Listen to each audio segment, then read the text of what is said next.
Good time zone, ladies and gentlemen. Welcome to Iodine. I'm your host, Benny. And today, we're doing some writing. So let's get into it. Now, some weird stuff is going on.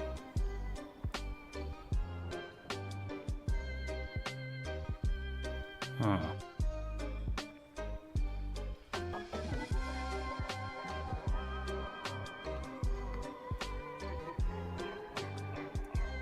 Why?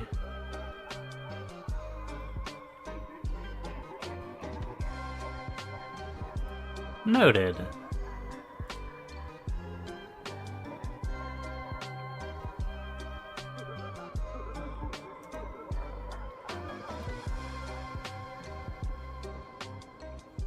Oh.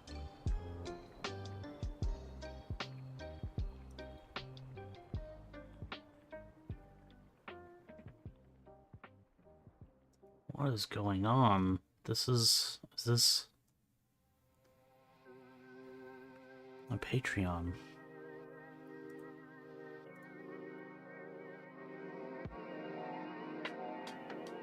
Yeah, my Patreon works. Why is it,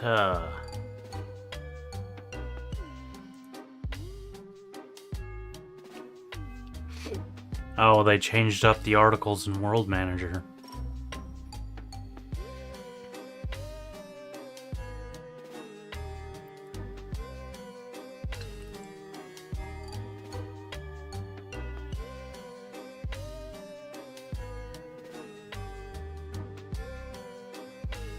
Boom, boom. Boom, boom, boom, boom, boom, boom.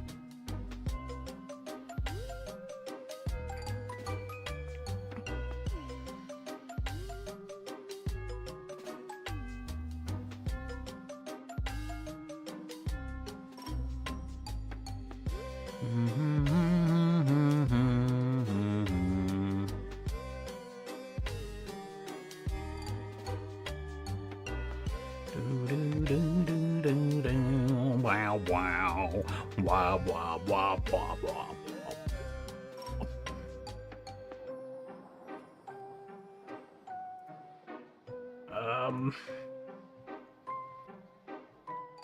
Noted.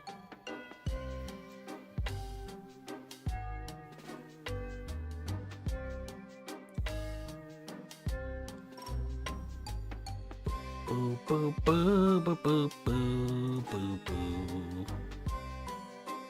New feature upgrade. Let's go ahead and read that, shall we?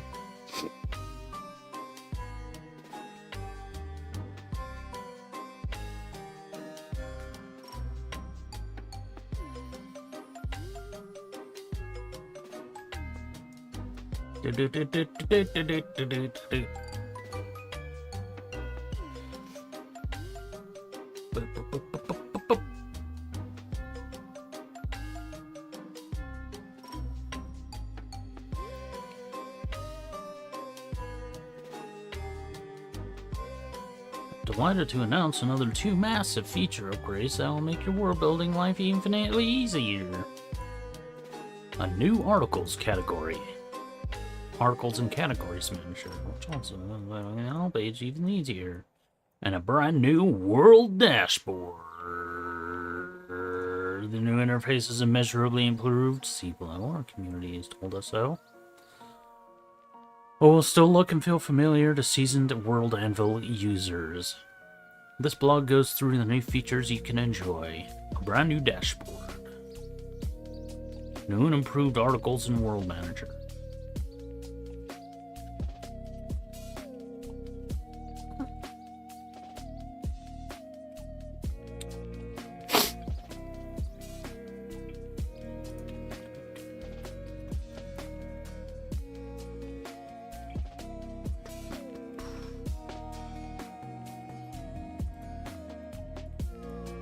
They change anything about manuscripts? Still looks the same, which is not a bad thing. I've gotten used to it, and I worry that if it does change, I'll flip out.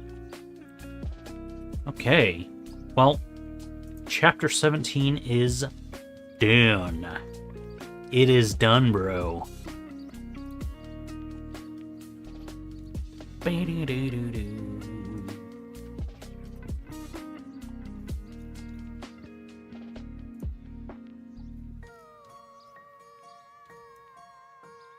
Dun, dun, dun, dun, dun.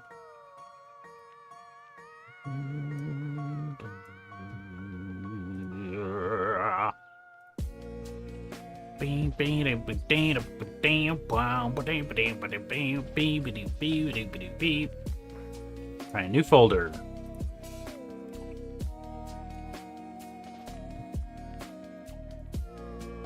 Where did it put it?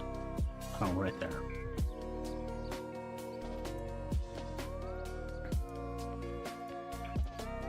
Chapter 18.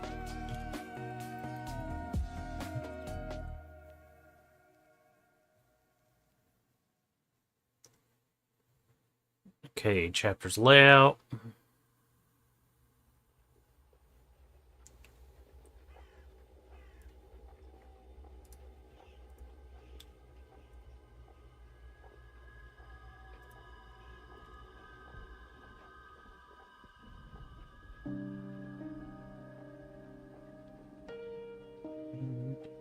Dun, dun, dun. Beep, boom.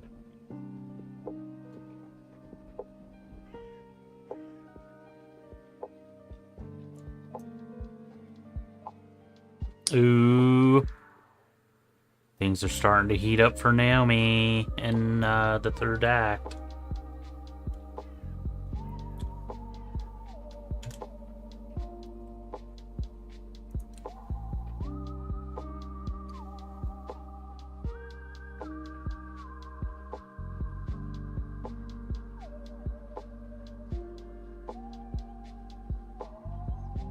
Boom, boom, boom, boom, boom.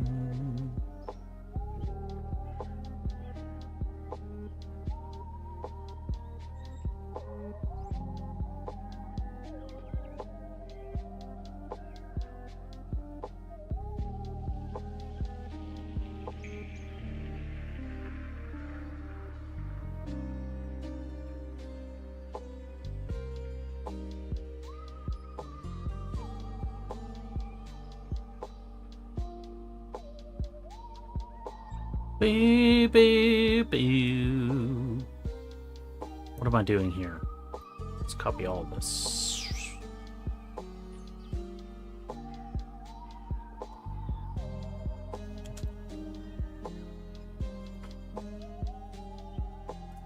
Chapter 18.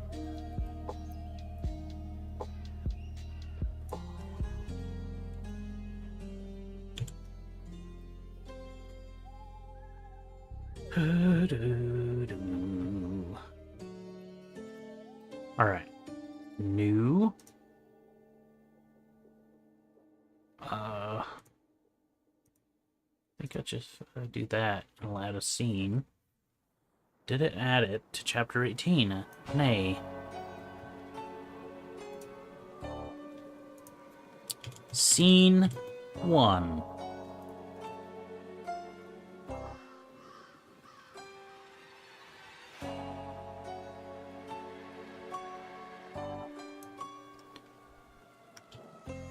Is that the first one?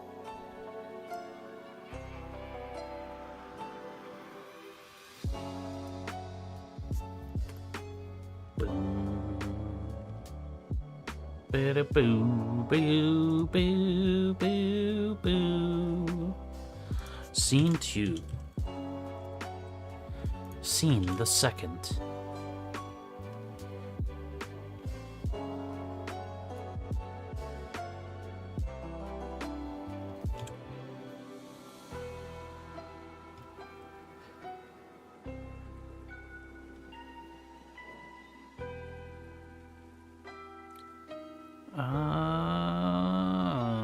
Does this have 5 scenes?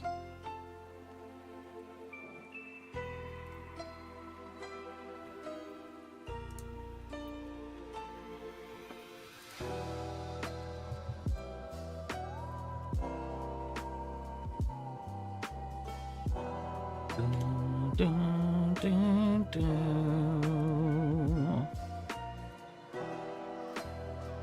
Scene 4. And now let's go double check the chapter's layout. Chapter 18. 1, 2, 3, 4. Nope. Okay.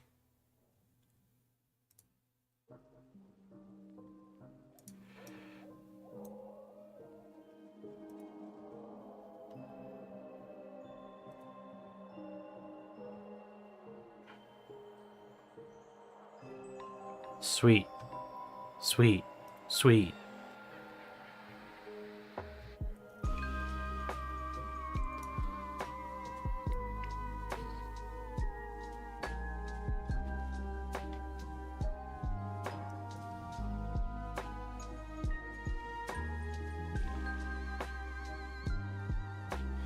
Dun, dun, dun, dun.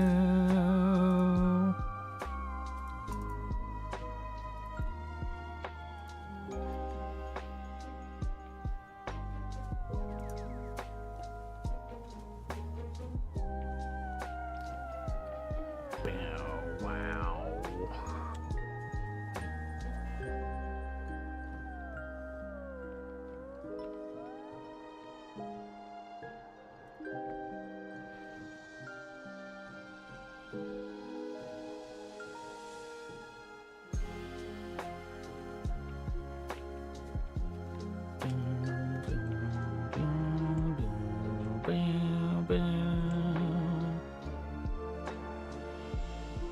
Oh, you know what? I shouldn't have even done these ones of Vivian, because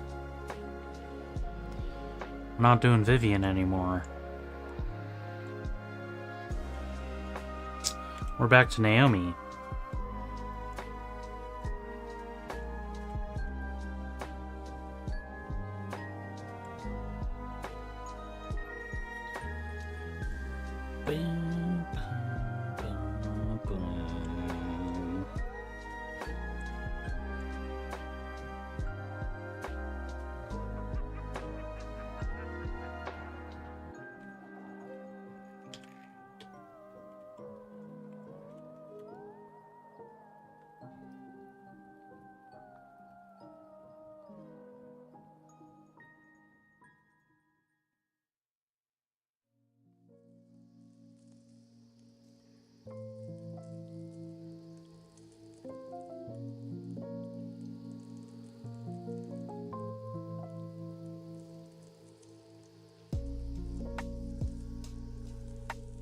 Boom, boom.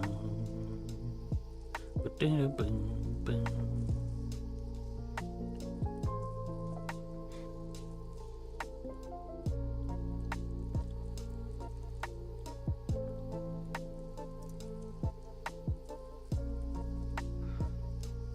Pew, pew, pew, pew, pew, pew.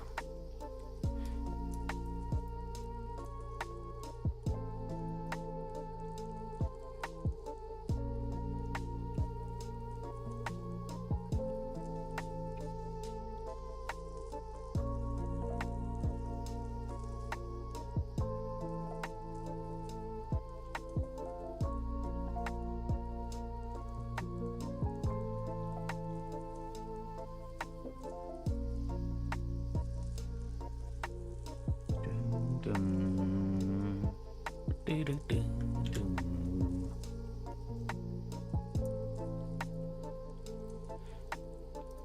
Now, I do have to check custom nodes.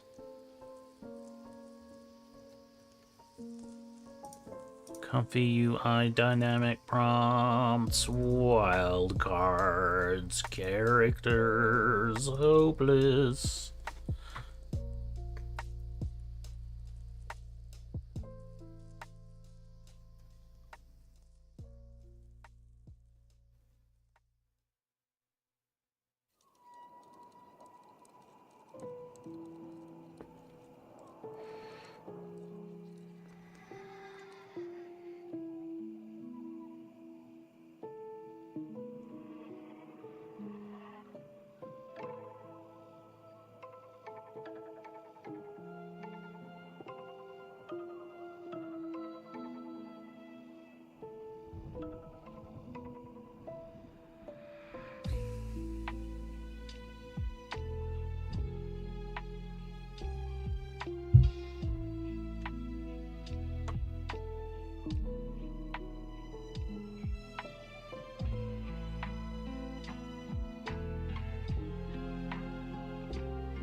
Okay, I've adjusted the thing.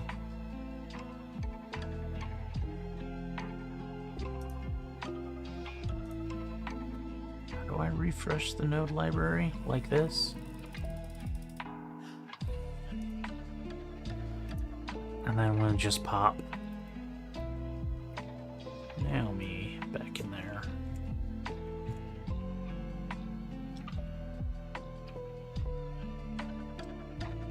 Dun dun dun.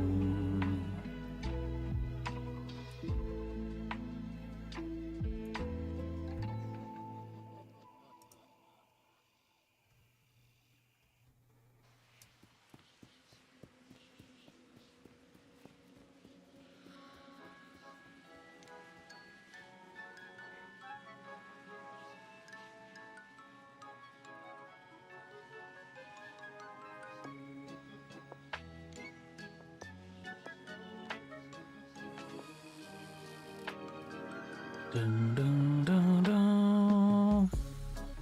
Landscape surrounding the house, suicide chance.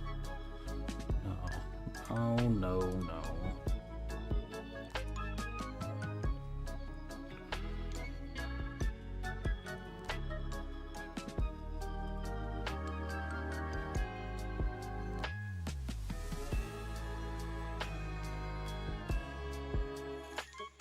Oh, that's right. I need to...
Ah, ha, ha, ha, ha, ha, ha.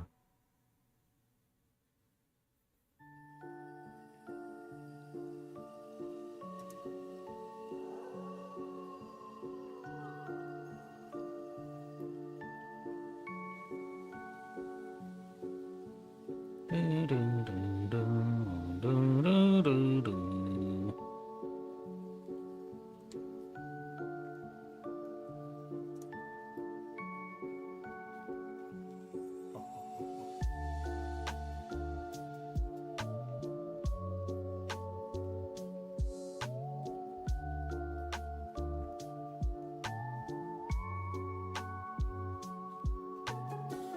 boo, boo.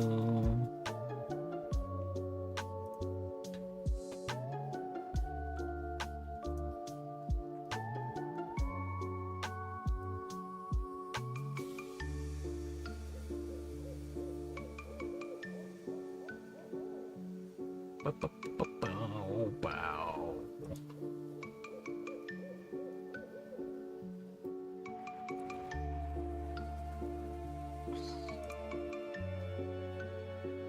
Whoa, that's cool.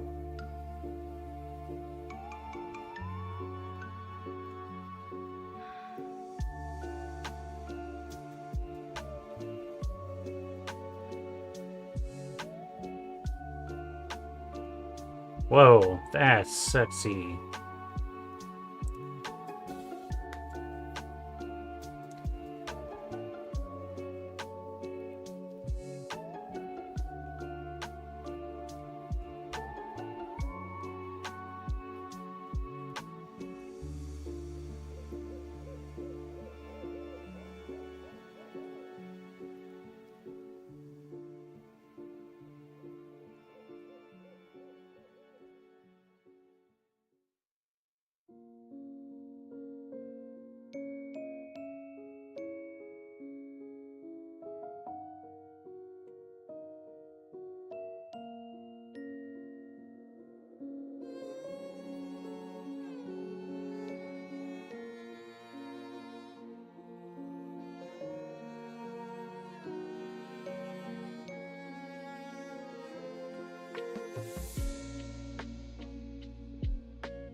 Alright, how do we start this chapter?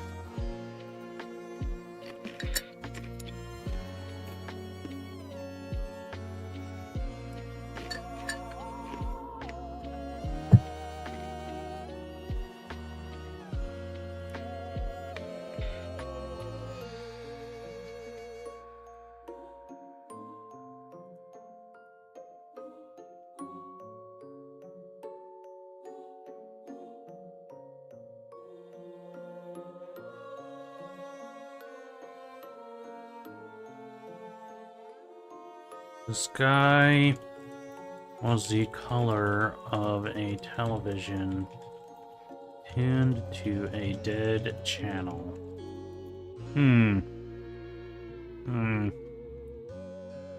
It's nice. Seems kind of familiar, though.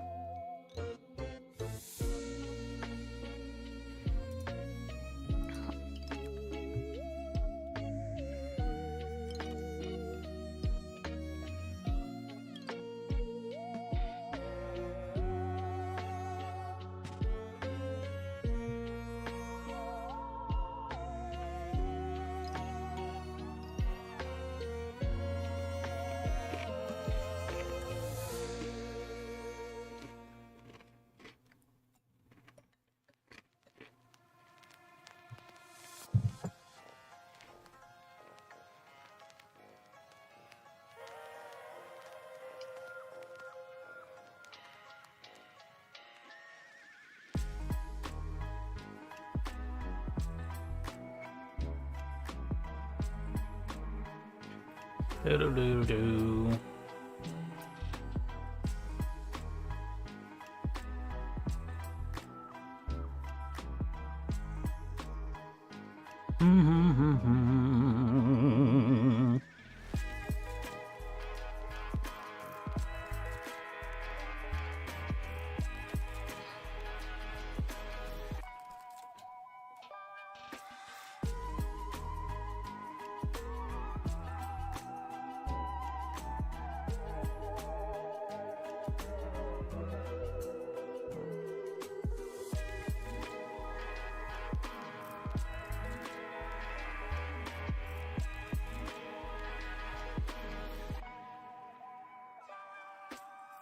Bum, bum.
Boom, boom.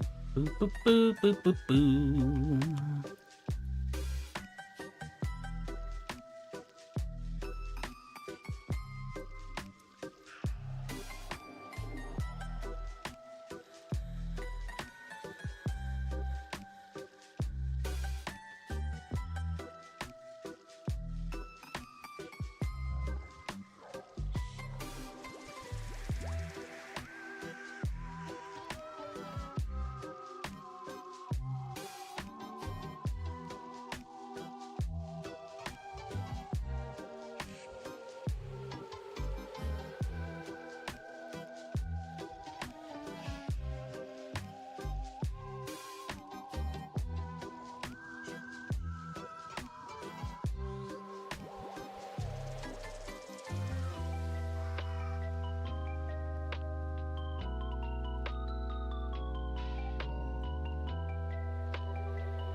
Do do do.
Oh, she's got too many fingers.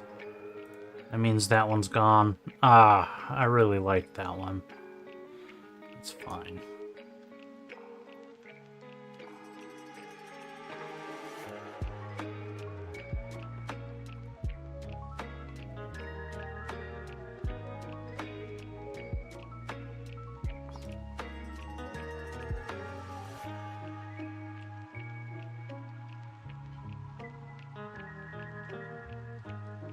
Oops.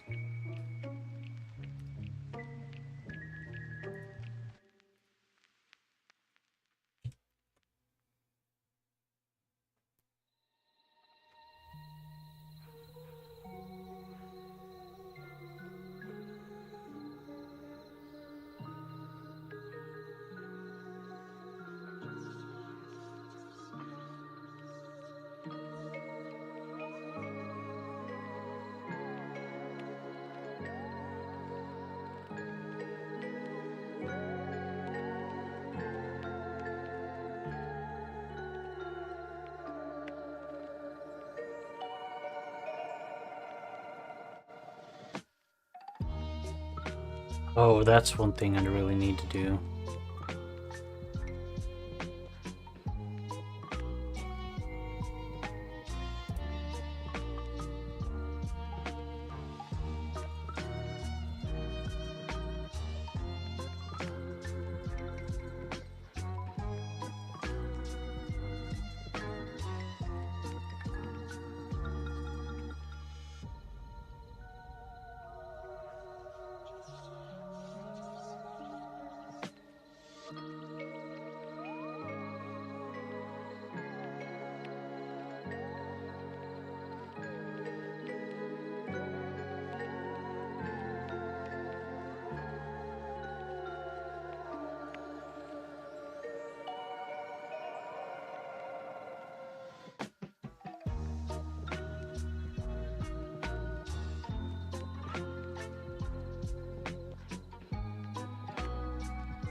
What's this one called? Hopeless.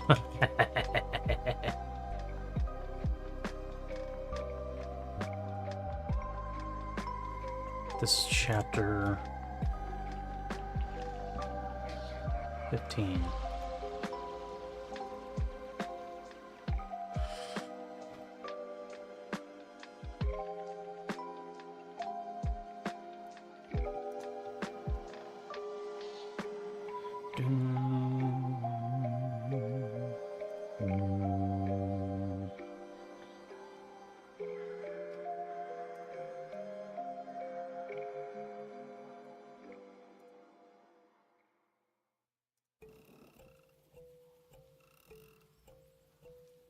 New folder?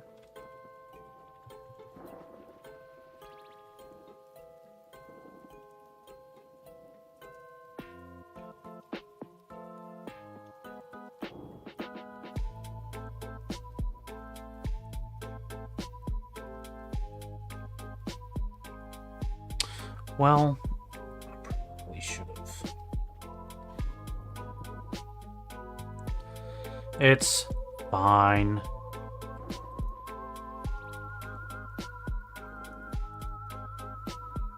Dun, dun, dun, dun, dun, dun, dun, dun, dun, dun, dun.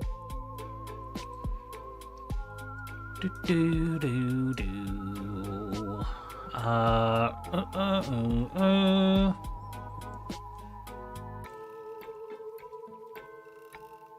Fiction.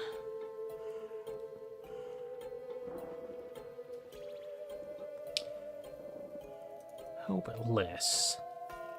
How big is this? 6 megabytes? Almost 7? That is fine.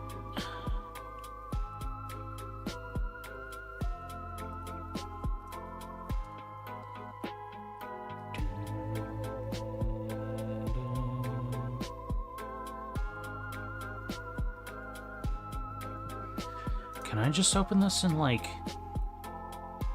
Chrome?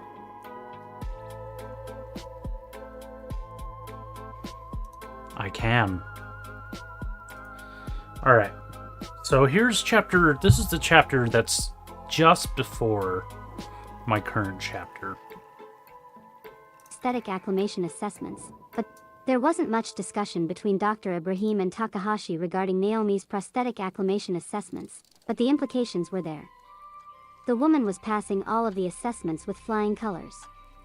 Her test scores in balance, reflexes, motor coordination, and grip strength had all surpassed what was capable for natural human physiology. This wasn't unheard of for most BSI-connected prosthetics, but considering just how fast she had acclimated to them, the medics couldn't help but wonder just how high-tech her BSI was. Rather than dwell on the implications, Dr. Ibrahim and Takahashi were both happy to release her from her daily check-ins. They used the extra time to get a bit more relaxation shoreside. As was standard procedure, they didn't inquire about where they were, only that it had places to eat, drink, and fuck. But even those activities had rigid guidelines as to maintain operational security. Because of these guidelines, Naomi was not allowed off the ship without an escort, and it would be this way until Naomi decided whether or not she was going to stay. "You have a bit of time, I think," Trace said as they sat on opposite sides of their room. "Nia usually gives us 24 hours notice before we leave for our next contract." Naomi was doing her due diligence, sitting at the table and studying the non-disclosure agreement. She had seen plenty of NDAs in her time, so Naomi was surprised to see how hefty and professional the document was considering the small size of the BOS's crew. Trey could see the reservation on Naomi's face. She stood up from her bed and moved to sit next to Naomi. "I know it's a lot, but it's really not as serious as all that." Trey fingered a loose ball bearing on the table as she spoke. "I mean, it is serious, the people we help really need it, but Nia isn't really a vindictive person. If you think it's too much, you can pretty much leave whenever you like. There isn't much that she can do about it, anyway." There wasn't a response from Naomi. She just continued reading the document. While she had a reasonably large choice to make, it was Trey that was more nervous about Naomi's decision. She was fidgeting as she considered what to say, or whether she was speaking too much. "You know, I really don't mind the company," Trey said, trying to sound nonchalant. What she really wanted to say was much more passionate, but she had awareness enough to not show too much attachment. She kept quiet in an attempt to avoid pushing Naomi away. Naomi's stoic attitude was often confused for emotional distance in Trey's mind, so when Naomi stood up from the table and left the room, Trey's mind began to race. Of course, there weren't many places that Naomi could go. Not only was she relegated to the hull of the Beacon of Solace, she was only allowed in the common areas. For this size of ship, that consisted of most hallways on a couple of decks and the galley. To the galley she went. Beyond Trey, the cook, Mateo, was one of the people Naomi had become closest to, even though they rarely exchanged a word between them. Typically, whenever the BOS was docked anywhere, the crew opted to eat shoreside, but Mateo was diligent about always offering food aboard the ship, even when there were no patrons. The food itself... Alright, let's go on an editing journey. Chapter 15, Scene 2.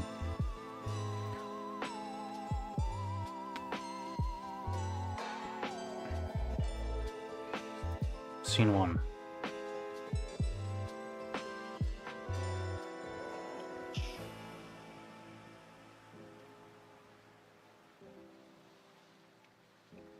a ship of this, for the size of ship. Oh, you know. Of course, there wasn't many places to go. Not only was she relegated to the hull of the Beacon of Solace, she was only allowed in the common areas. The size of ship, that consisted of most hallways on a couple of decks in the galley. To the galley she went. Actually, that is fine. Elf in Mateo's galley was usually pretty good, especially the pizza. It also helped that the food was free, as Naomi didn't exactly have much to her name.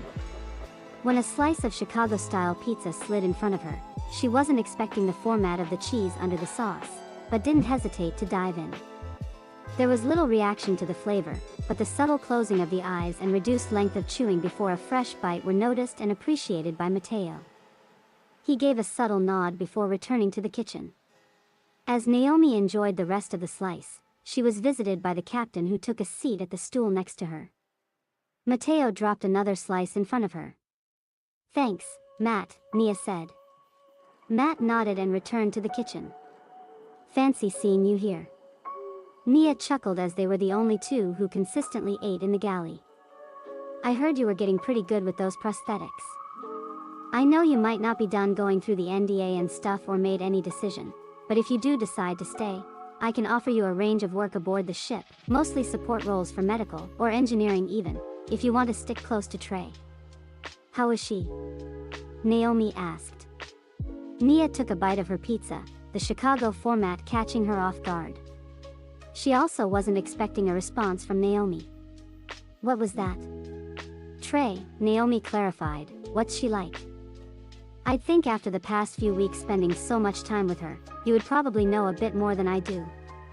Nia took another bite, almost losing focus in the savory flavor. It was a moment before she was back on topic. "Well, she's a great worker. When she wants to be, at least. She can be a little lazy, and a little stubborn, and a bit of an airhead, but when a client's needs are life and death, the woman always shows up without hesitation, does the job right, and does it fast. She really is a genius mechanic," Nia continued. "I'm sure you've seen her work on your prosthetics. I wouldn't be surprised if your limbs were largely cobbled together by Trey herself." Naomi instinctively inspected her forearm. Trey had spent a not insignificant amount of time tinkering inside each of her limbs, an experience that never stopped being uncomfortable and invasive. It was only now that Naomi considered just how much of her person was built by Trey.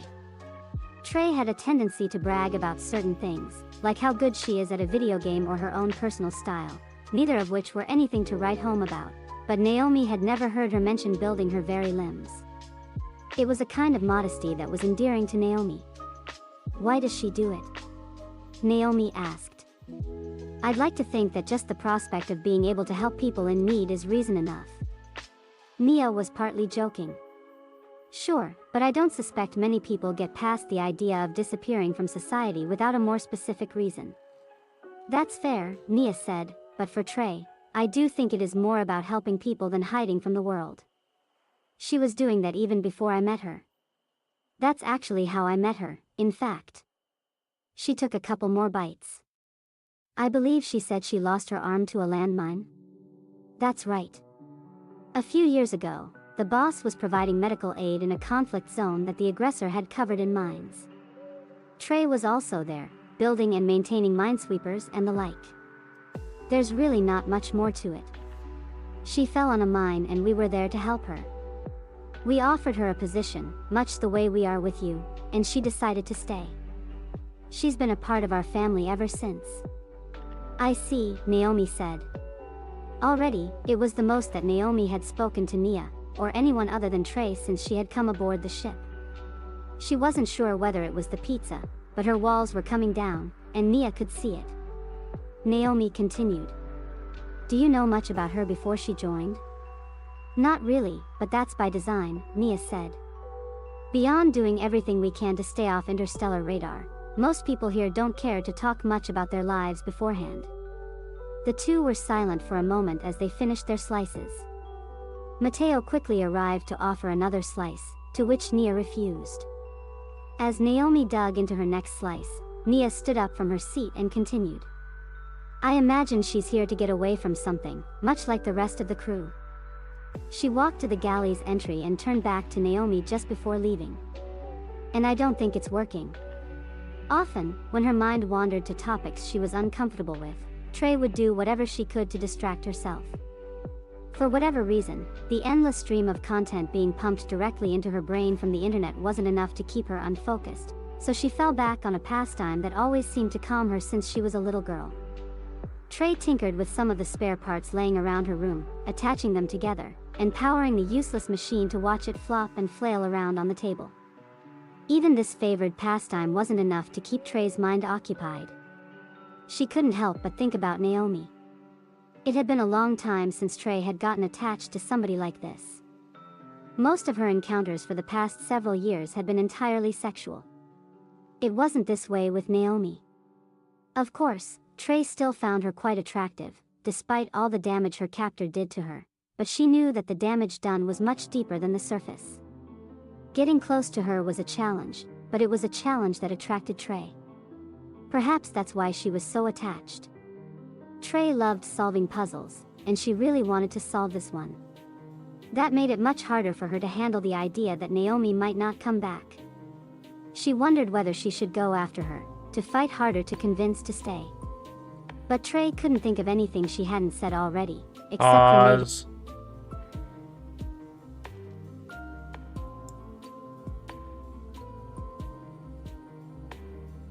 Chapter 15, Scene 2.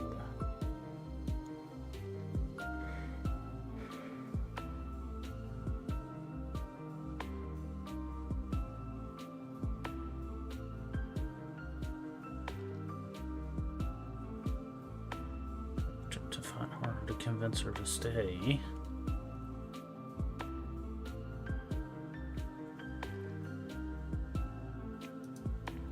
Fixed. I love you, but Trey wasn't quite sure whether that would work, or whether she could say it at all. Trey wasn't sure if she actually did love her, or if she was just starved for a human companion. Just as Trey was beginning to think about the last time she had felt that way about someone, the woman's image appeared, as if she had been summoned. Trey looked at Eden, now standing before her in a very unique, if incredibly revealing outfit. She wasn't sure it could be considered an outfit at all, as she seemed to be standing completely nude, with a storm of moving images swirling around her body. A shiver shot down Trey's spine as she looked. I cut off at 10 minutes. Exactly. Why didn't I notice that? 10 minutes exactly is as long as... It's wild.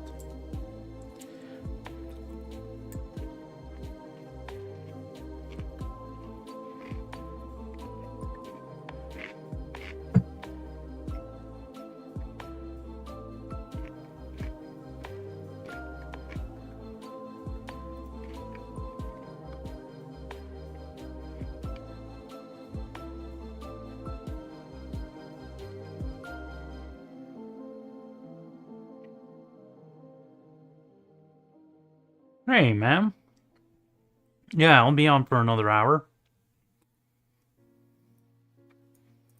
Getting closer to her was a challenge.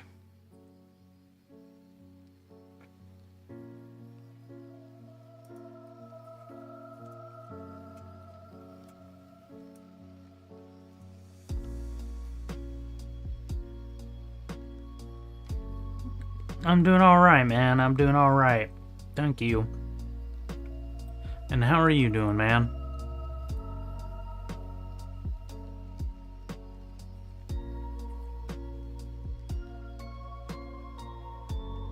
Just as Trey was beginning to think about the last time she had felt that way about someone, the woman's image appeared, as if she had been summoned. Trey looked at Eden, now standing before her in a very unique, if incredibly revealing outfit. She wasn't sure it could be considered an outfit at all, as she seemed to be standing completely nude, with a storm of moving images swirling around her body. A shiver shot down Trey's spine as she looked more closely at the videos. They were of herself, from Eden's perspective, recorded straight from her eyes. Each and every one of the hundreds of videos displayed Trey, many of them in very sensual, compromising poses. Above all of the videos, Trey saw Eden's face with a smile drawn across it. Her eyes were a deep hazel, as they were when she had physical, biological eyes. They were something that Trey hadn't seen in many years. "Hello, Trey." Eden's voice carried an air of excitement. Trey wasn't expecting that kind of demeanor. She was speechless out of surprise for a moment before returning to simply ignoring her. Trey stood up from the table and walked across the room to her bed. Eden walked beside her, almost attached at her hip, then sat down beside her on the mattress. "Your breath is heavy with sentiment in the current time," Eden said. If Trey's attention hadn't already been caught, Eden certainly had it now. Ever since their first BSI operations, Eden had become much more precise in her language, but this was something different. Trey considered that it might just be a new tactic that Eden is using to get her to respond. Trey was doing her best to resist. "Is this emotional response directly related to our relationship history?" Eden asked. Yeah, I know some stuff about computers. I've been using computers for a long time. Trey stood up from her bed and walked across the room. After only a couple of sentences, Trey felt that something was wrong with her. Was she on some kind of digital drug, or a memory hack? Trey carried some concern for her former lover, but her disfavor was still much more informative. She continued to hold her tongue. "The atrophied communication and companionship between our persons is difficult to comprehend, as is your predisposition toward physical impermanence." "What the fuck?" Trey said, finally breaking her silence. "It has been 2 years and 4 months since the last time you have directed verbal communication in this direction." "Joy is a reasonable response," Eden said. Trey didn't respond this time, but it was out of confusion rather than anger. Eden continued, "It is interesting that time is measured based on the periods of a single planet. You're not making any sense. Language comprehension can differ from person to person. Attempts are being made to clarify and colloquialize communication." Out of all that could explain what was happening, the idea that Eden was manipulating her was most likely, and the more she thought about it, the angrier Trey became. Having responded at all felt like a failure for her, and a win for Eden. Trey knew the tactic wasn't below her. "Why are you here?" Trey snapped. "The purpose for appearance on this occasion is to inform the journey that lies ahead. How are you able to keep finding me in the first place? You are as open as you are closed." "The same can be said for the vessel," Eden said. Trey scoffed and rolled her eyes. "You know what?" Trey ripped her jacket off the back of the dining chair. "I'm not into your cryptic shit. I'm done speaking to you," she said, then stormed out the door. In a last-ditch effort to keep herself focused, Trey moved straight to the engine room to inspect the electrical conduits from the OTEC drive. The engine room always felt like something of a temple to Trey, as it was to most engineers. The room itself was cylindrical and several levels high, with catwalks reaching out from the walls toward the monolithic OTEC drive that hung from the center. Every part that was visible was of human design, but there was so much technology that no single human could understand it all without the help of an online assistant. However, the core of the OTEC drive that couldn't be seen was a complete mystery to all humans and AI alike. As Trey navigated the years of collecting clutter to inspect the conduits, she knew that just beyond the thin layer of shielding, there was enough current to kill her in an instant. She imagined that she would be burnt to a crisp, but she knew that on larger ships or with OTEC drives providing power to cities, it was possible that she could be explosively vaporized. The imminent danger of working with OTEC drives was effective at keeping Trey focused. The boss had never had issues with the connections to the drive, and Trey made sure that it stayed that way, even if her frequency of inspections tended to be much higher than necessary. Keeping her mind off of both Naomi and Eden was now a reasonable ask, even if Eden was still following Trey around like a lost, incorporeal puppy. When she again began ranting, Trey drowned her out with some noisy progressive metal. "Your silence is loud," Eden said, to which there was no response. She turned toward the OTEC drive and placed her hand against the titanium shell. "The heart of this machine defies physical space. Does it defy time as well?" For next few hours, Trey was content doing a thorough inspection of every connection to the OTEC drive. There were hundreds of them, enough to maintain her focus until the captain caught her attention by flashing a light at her. Trey stepped away from the drive, slipped her goggles up, and tucked her gloves under her arm. Not answering comms again? Nia asked. Clearly not, Trey said. All right. Well, we're headed out. We'll be leaving on the hour. After Nia spoke, Trey checked the time and scoffed. Nia just shrugged her shoulders. Would have had more time had you checked your notifications, she said as she left the room. Trey wasn't really upset.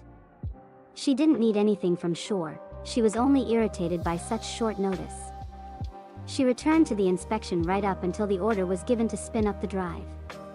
Though she was standing only a few meters from it, the only indication that anything was happening was from digital gauges.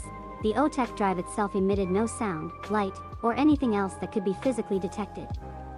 Even when the jump happened, Trey only knew that it did through the announcements over the ship-wide intercom. With the OTEC drive functioning perfectly, Trey finally left and returned to her room. As she stepped inside, she was greeted by a now familiar mess of red hair and a nervous smile. Trey felt a warmth in her chest at the sight.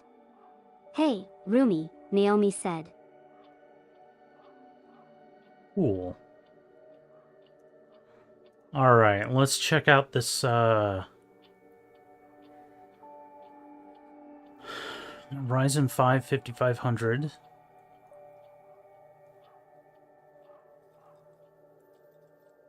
I think that's pretty good.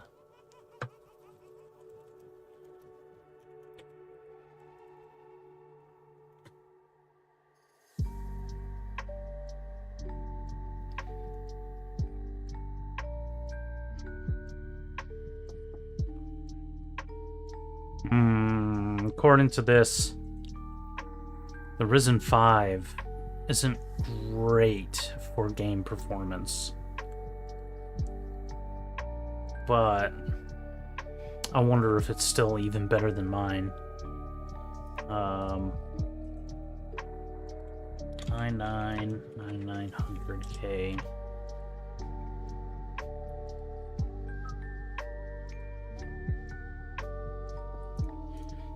6 gigahertz. Huh. It's about the same as mine. It's got a fewer cores, but the clock speed is the same as the one that I have. So I mean, yeah, you'll be able to. I mean, as for the processor, that's pretty good. RX 5700 XT. Thick 3 Ultra. Boom, boom, boom, boom, boom. How many RAMs does it? How many VRAM does it have? More details. DisplayPort. 8 gigs of memory. That's not bad. It's not bad. I mean, yeah, that would be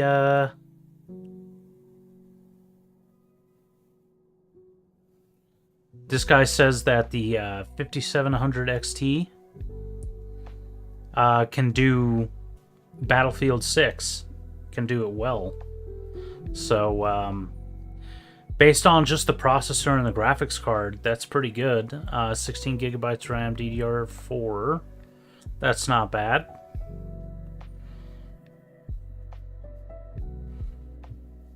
How much is it?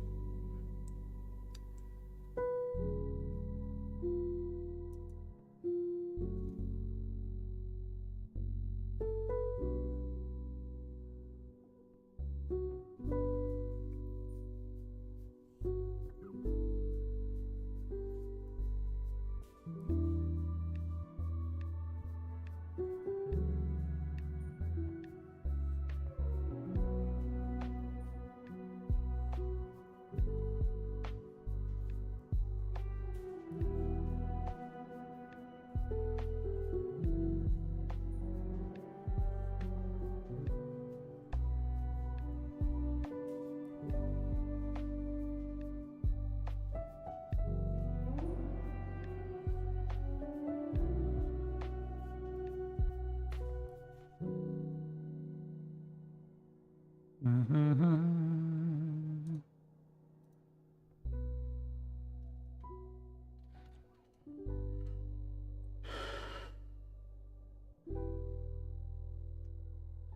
$500 US. Honestly, man, that seems like a pretty good deal. Seems like a pretty decent deal, man. If you can afford it, man, I'd, yeah. It's not bad.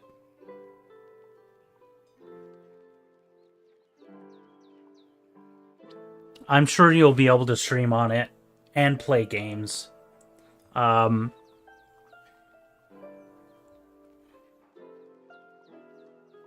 Yeah. I don't think you'll have any issues doing those. You could probably play BeamNG on it. Yeah.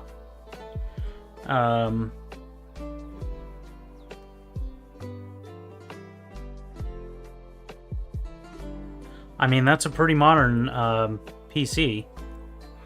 You may not be able to do like the absolute newest at the highest graphical settings in 4K, but you'll probably be able to.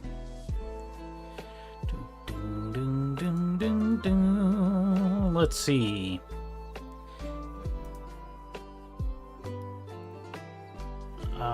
Search in the store.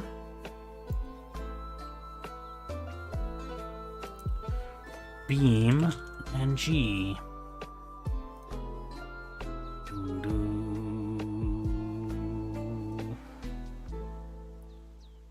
It's still in early access, man.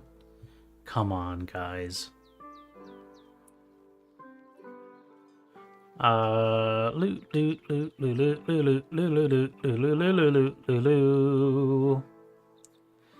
64-bit processor and operating system. I'm pretty sure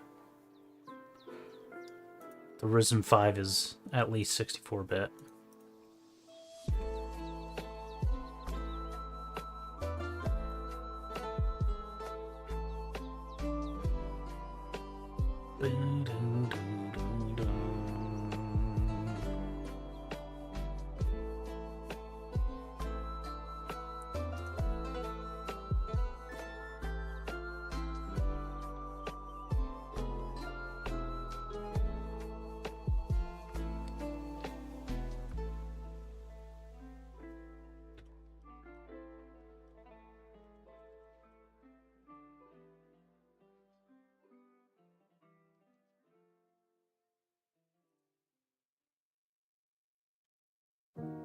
Yeah, it's got 64-bit processing. And it says the processor, the minimum processor is an AMD Ryzen 5 1600. Yours is a 55. That one is a 5700. So yeah, that'll work. DirectX 11, 55 gigabytes. You've got the minimum amount of RAM available.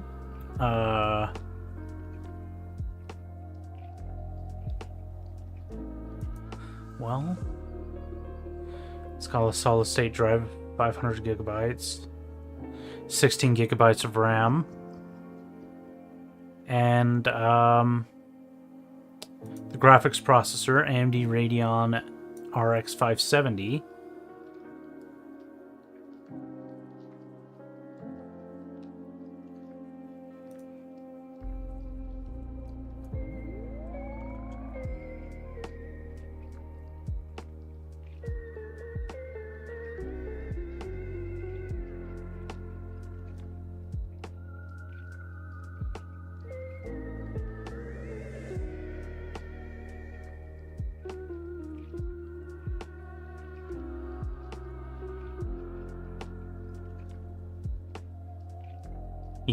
Yeah, your graphics card is way better than... That graphics card is way better than what you need.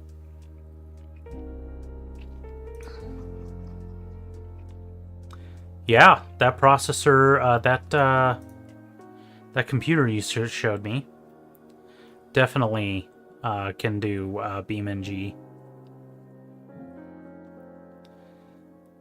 And the other one, Euro Truck Simulator.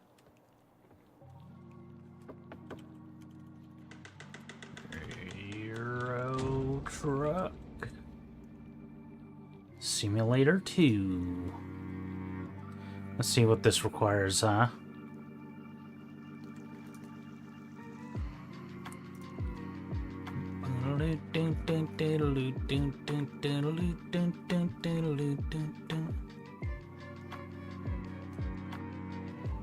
It requires a Ryzen 3, and yours is a Ryzen 5, so yeah, that's good. You've got double the amount of video memory or RAM for it. Radeon RX 460, yours is 5700.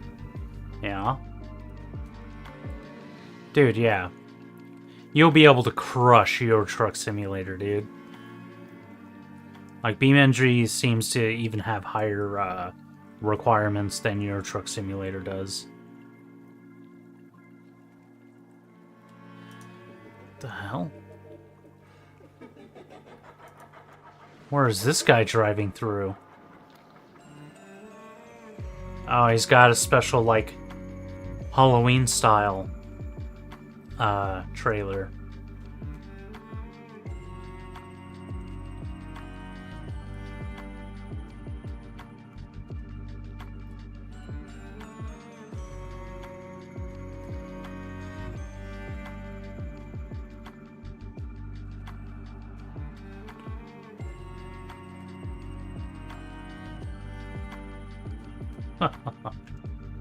Sweet.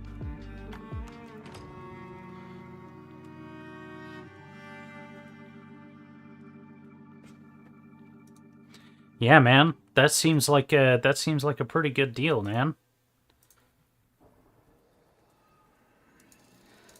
All right. Shall we do any writing at all? What I've written so far does not count.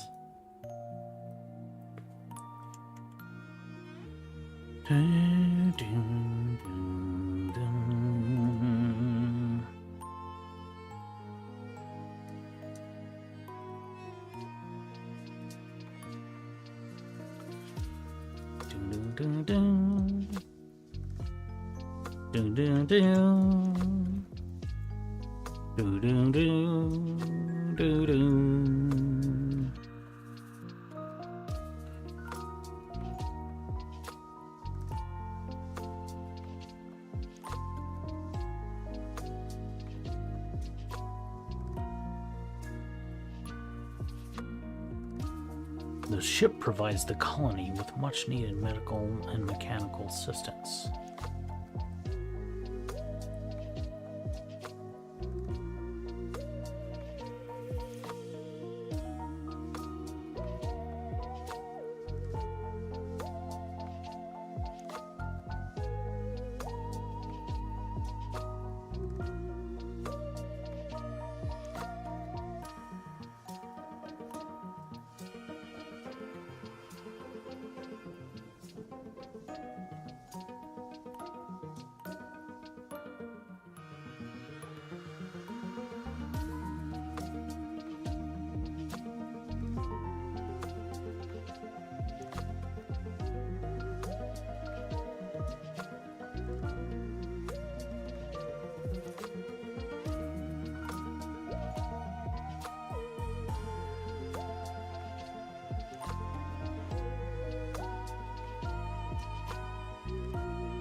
And carrying equipment wasn't the most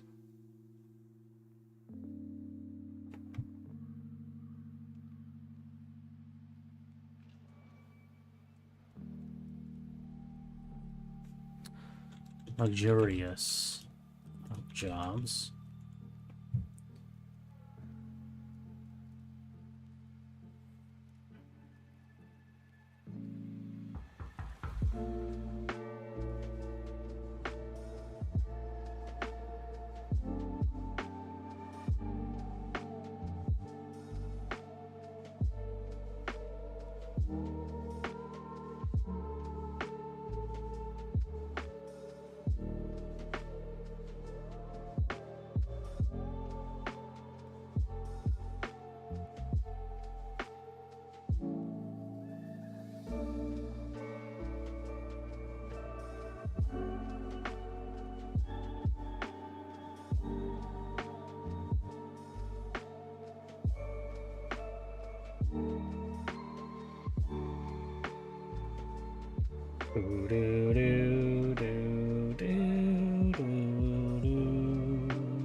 By Monday at 8 a.m. you will be deleted.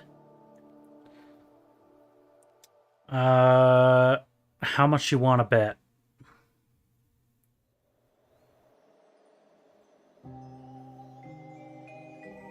I bet you $1 billion schmeckles that it's not gonna happen.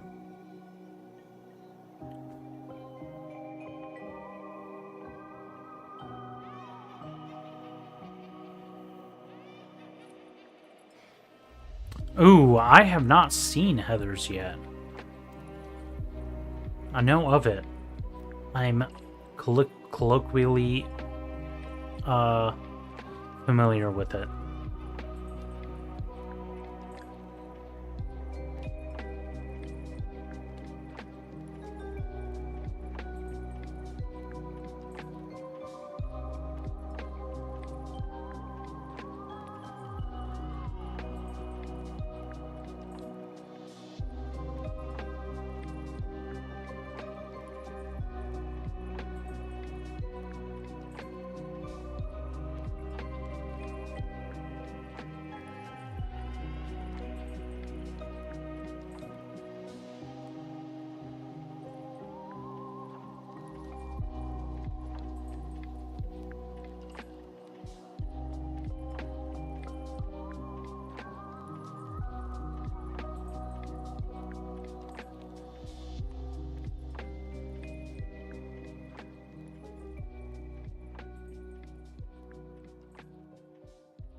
How's your Audrey 2 coming along?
Engineering equipment wasn't the most luxurious of jobs.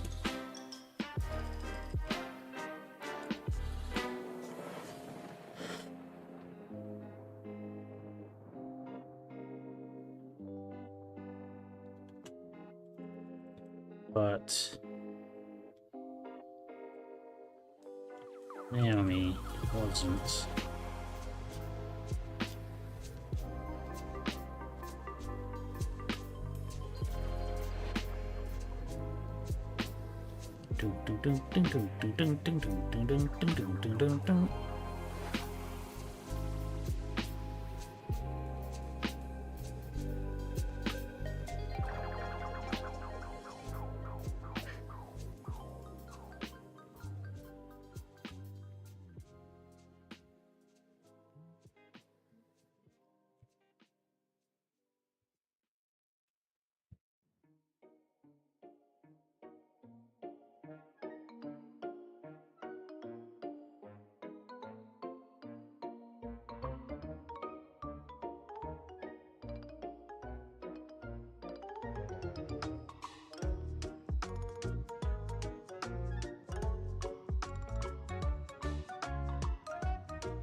This is nice. Crypt. But Naomi wasn't blah blah blah blah blah blah blah blah blah. Naomi wasn't Naomi wasn't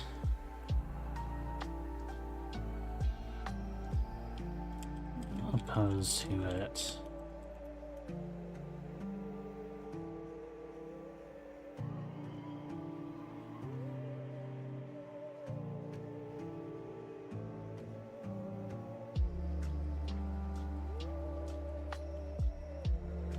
As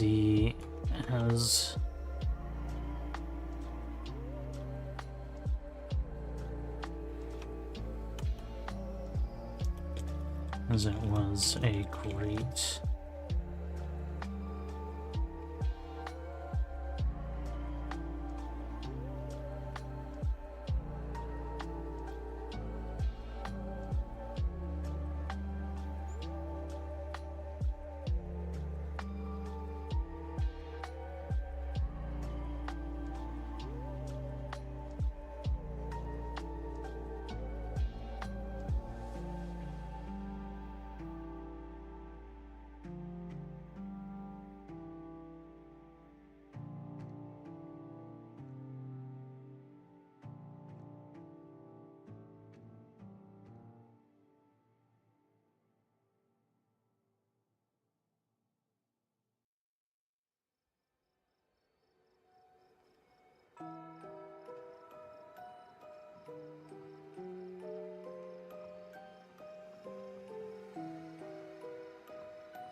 I saw that, man.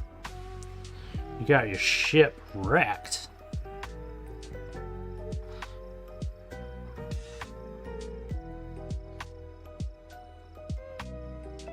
Hey, Poyo, how's your Audrey 2 costume coming?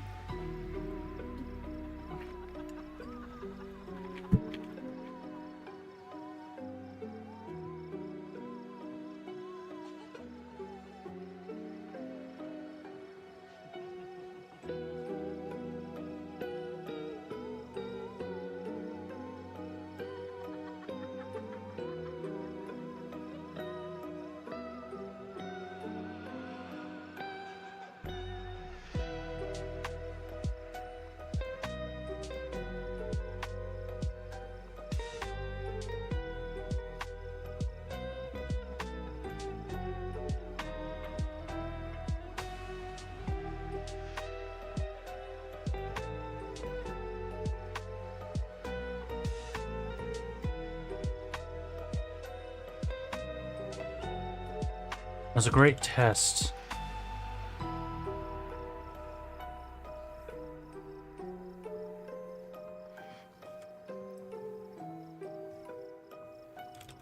Make sure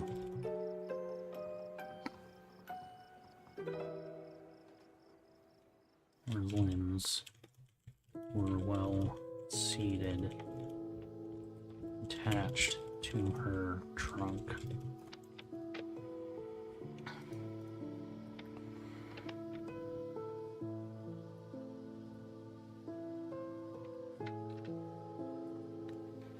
Trunk, body, part.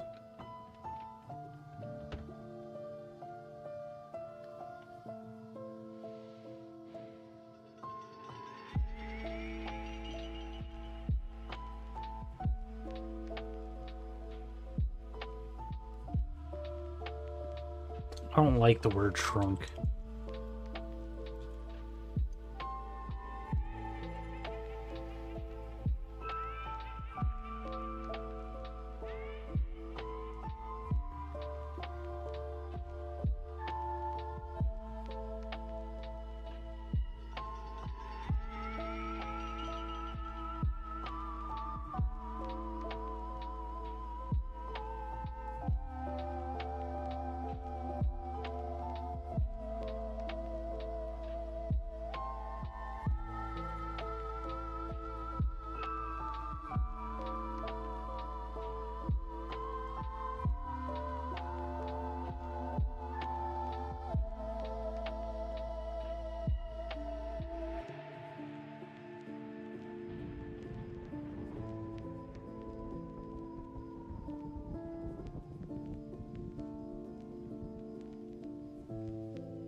Doodle-doodle-doodle-doo. Doodle-doodle-doodle-doo. Dun-dun-dun.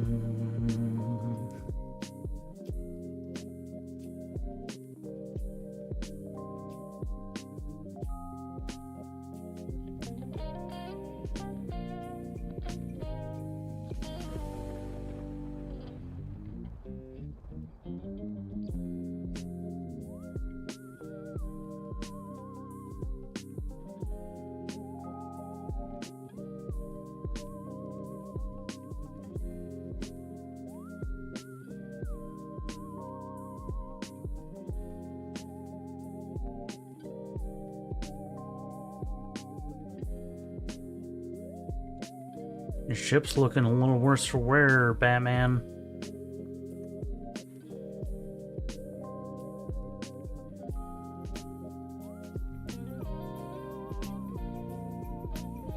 Man, get the heck out of there.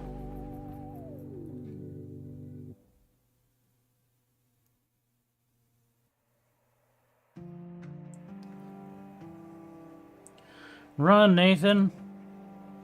Run. Told ya. Told you to run.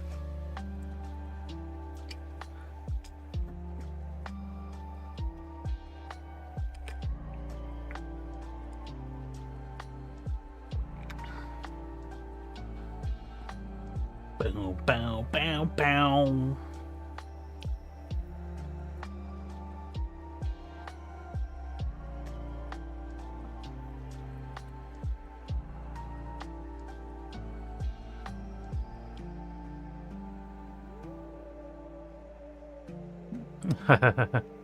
You out of here or what?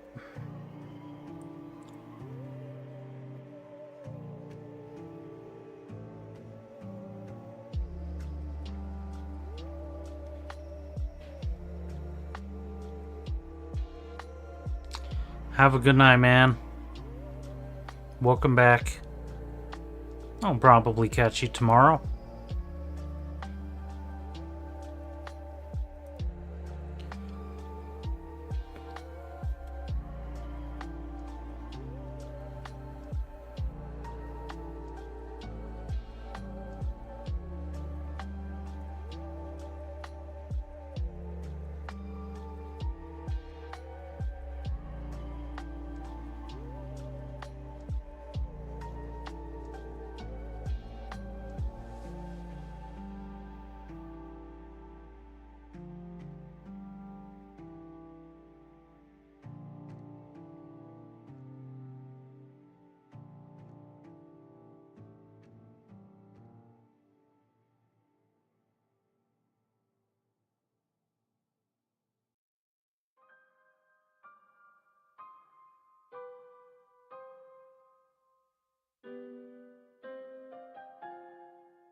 Attached almost seated to her torso.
She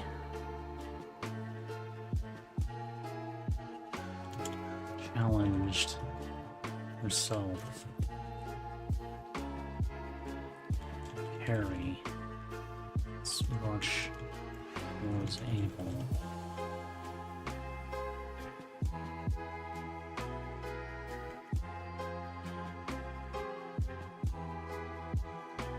And she followed.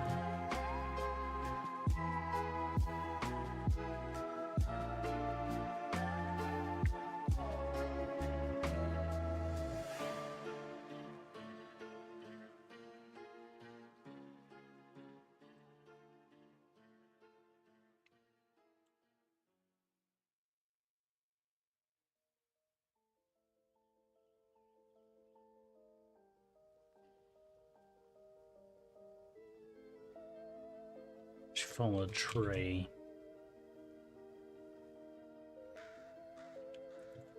And forth between the beacon of solace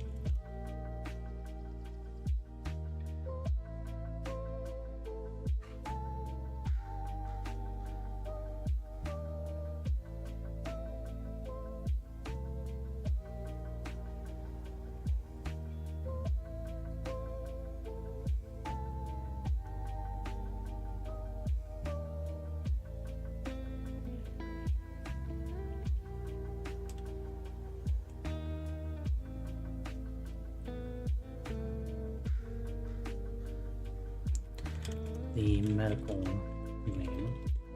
The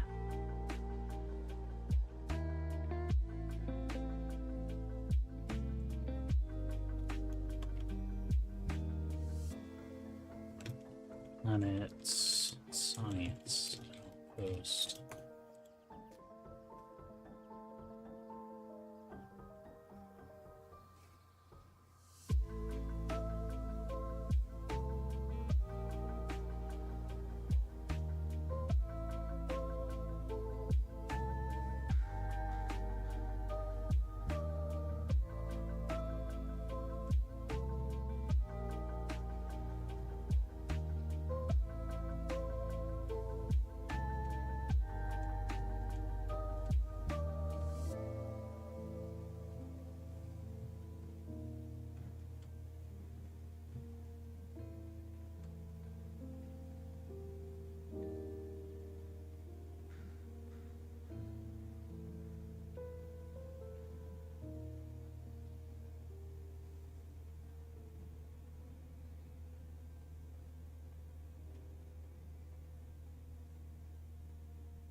Oh, I didn't have Bongo Cat open, guys. Bongo Cat, guys.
Dun, dun, dun, dun, dun.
Please don't drop that.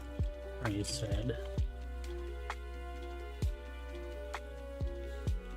Seems pretty sturdy.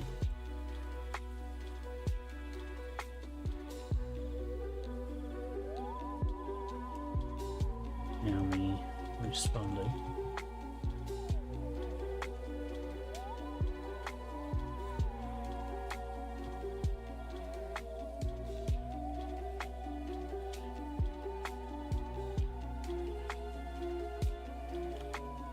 Not really worried about it breaking.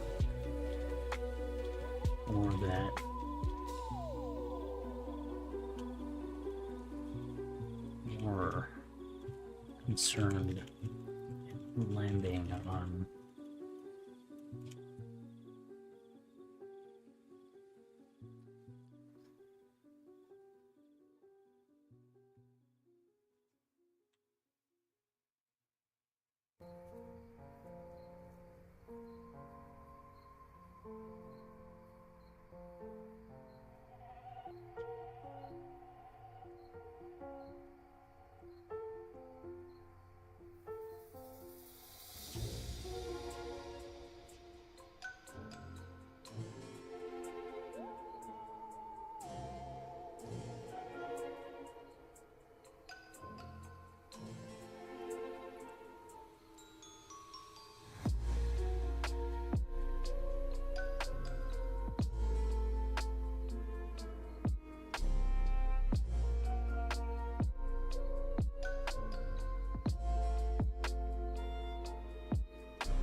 All right. Well, got a good start in on this chapter.